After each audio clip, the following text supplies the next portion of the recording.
Okay, we'll first talk a little bit about applying for a passport, and I will show you the passport webpage for the government.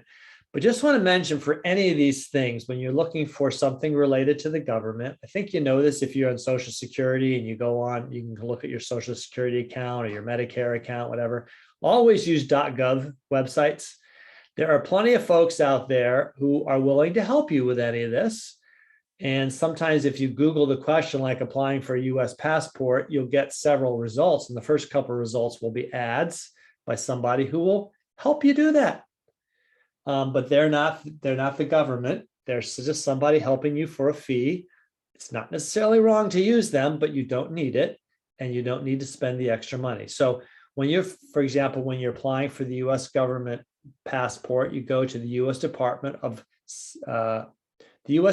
State passport info page, and we'll go there in just a second.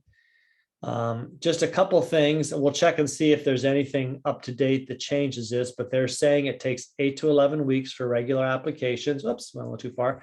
It's shorter, but not by much. If you use the expedited service, 5 to 7 weeks. Passport photos are available at UPS, Walgreens, CVS, some US post offices, AAA offices, if you're a member.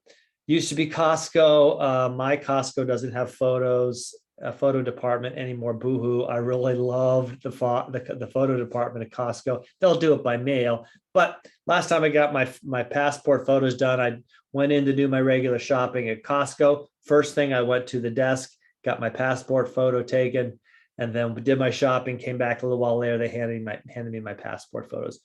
I recommend you use one of these services for this reason. There are certain parameters that your passport photo has to fit, and they will make sure they fit the parameters. You could take it yourself, but what if you get one of those little parameters off, you send the photo in, they reject it, not worth it. So it's not that expensive. Considering also the price of the passport, I think it's worth it. Let's go to the info page right now. And here it is. Actually quite a user-friendly and helpful page. When you come up here, you have your first choices. I need a passport. Okay. This is for people who've never gotten one, or maybe theirs is expired. I have a passport. Okay. So what's nice is it kind of takes you through this decision tree. I want to form the cost of my passport. Rush my passport. I need it in less than 11 weeks. I need it even faster in less than 7 weeks. Restrictions apply. Submitting a good photo. These are all the things that you can spend time looking at. So if you want to know the fee, you can go in here, and well, they're going to have to send you through the process of filling that out. I'm not going to do that. Should say in here, if we go to renew my passport, this is where you are. What's nice, so you arrive at that point. Now it's got more questions. If you have your passport in your possession to submit with your application, okay. You can renew by mail if you answer yes, all 5 of these. Okay. I think all of you, if you have one already, probably have got one that was issued after age 16. But, you know, when you get one under the age of 16, I think they only are good for 5 years. Otherwise, your passport is good for 10 years.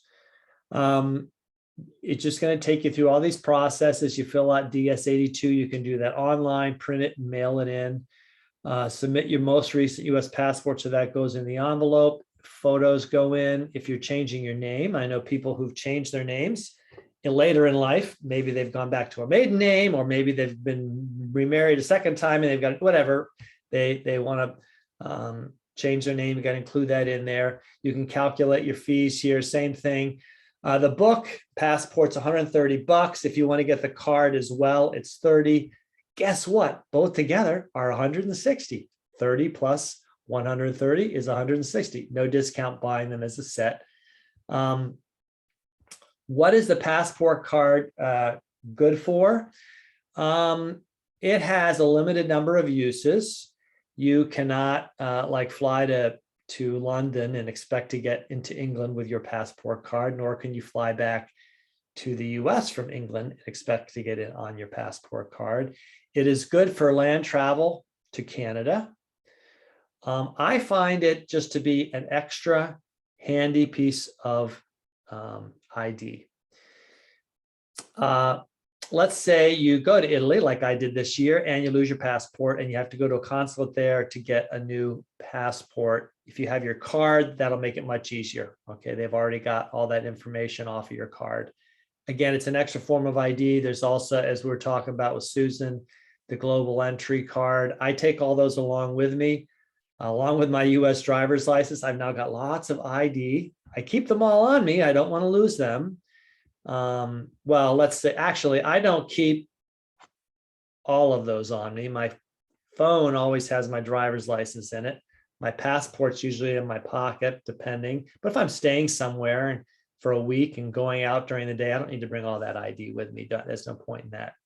So anyway, this is actually a very user-friendly site, helps you with all your questions, helps you figure out what you need to do.